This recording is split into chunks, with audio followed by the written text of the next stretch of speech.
All right, let's talk about something huge. We're going to break down how someone can go from being deep in debt to becoming a millionaire in just 10 years. And look, we're not just going to list off some rules. We are diving into the actual principles and the steps you can take to make this happen for real people with real jobs. Let's get right into it. So let's just tackle the biggest question right out of the gate, the one you're probably thinking. Can my regular 9-to-5 job really make me a millionaire? I mean, it sounds like a fantasy, right? Something for lottery winners, not us. But what if the answer is, well, a lot simpler than you think? It's not about some secret trick. It's about a clear process that anyone can follow. And that process, it often starts in a place that might look painfully familiar. The journey we're talking about began right here, at negative $40,000. Yeah, that's a massive, crushing hole of credit card bills and student loans. It's the kind of number that makes it hard to even breathe, let alone dream about millions. But here's the most important thing to understand about that $40,000 hole. It is not some kind of unique personal failure. For so many people, it's just the starting line. A study from Ramsey Solutions found that almost half of American adults feel negative about their money situation. So if you feel that weight, believe me, you are not alone.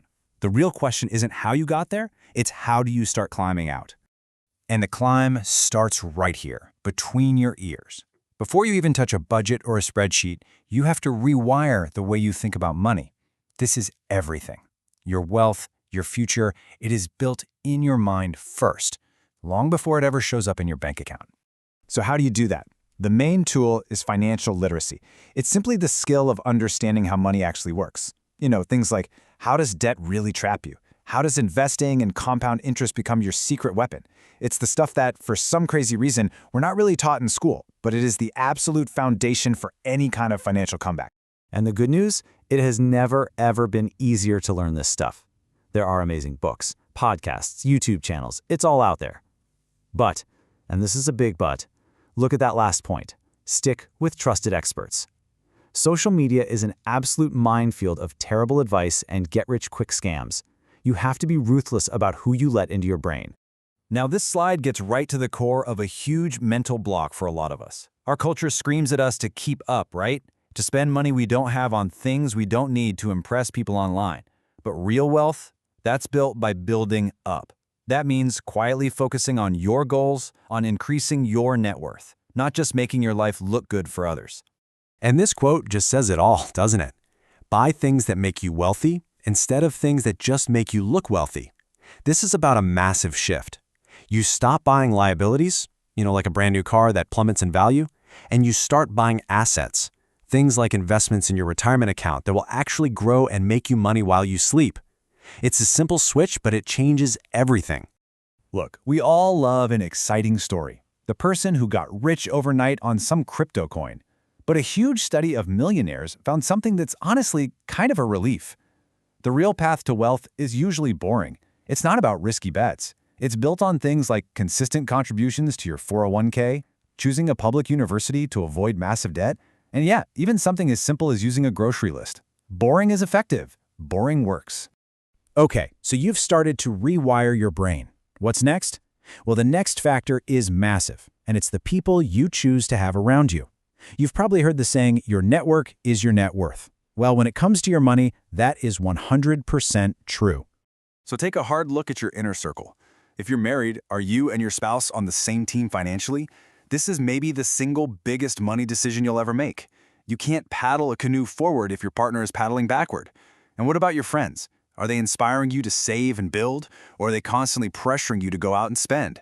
The right people will put you on the fast track. The wrong people will drag you right back down into that hole. And let's be real for a second. As you start making these smart, boring money moves, like driving your old car so you can hammer down your debt or working a side hustle on the weekends, you are going to get some noise. People might make comments. They might not get it. You have to develop a thick skin, tune out their opinions, and stay laser-focused on your own path. All right, we've talked about your mindset and your people. Now it's time to get tactical. It's time to design a money system that makes good choices the easy, automatic choice and makes bad choices hard. This isn't about having more willpower. It's about building a better system. This is how you win the day-to-day battle. And the most powerful weapon in your arsenal is automation. Seriously, don't rely on remembering to save or invest. Your willpower is going to run out. Instead, set up automatic transfers from your checking to your retirement and savings accounts on the day you get paid. You pay yourself first, before you can even think about spending it. It's a total game changer. Now, for the other side of that coin, just like you make good habits automatic, you need to make bad habits difficult. You have to intentionally add friction, little roadblocks that slow down impulsive spending. And why is adding friction so important? Well, check out this number. According to Experian, the average American's credit card debt was projected to hit over $6,700 by mid-2025. That debt is fueled by frictionless one-click buy-it-now culture. We have to fight back by building our own friction. So how do you do it? Here are 3 super simple but crazy effective things you can do today. Uninstall the shopping apps from your phone. Go delete your saved credit card info from Amazon and other sites. Set up alerts on your bank account that text you every time you spend money. Each one of these things creates a tiny pause, a moment for your brain to catch up and ask, wait, do I really need this? And hey, a quick but important point here.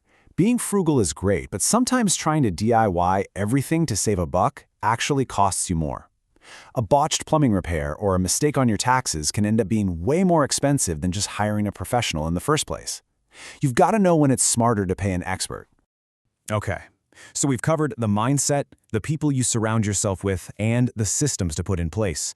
But honestly, none of it matters, not a single bit of it, without this last piece. At some point, you have to stop listening and learning, and you have to actually do something. Knowledge is totally useless without action. It's time to make a move. The journey from being $40,000 in the hole to becoming a millionaire didn't start with a dream.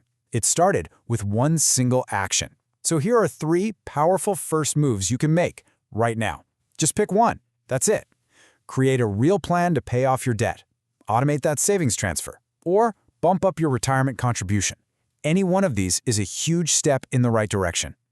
So, what we've seen is that this incredible financial turnaround isn't about luck or some risky bet. It's about changing your mind, building a solid system, and then taking those consistent, boring actions over and over again. So I'll just leave you with this question. What's your boring move going to be this week?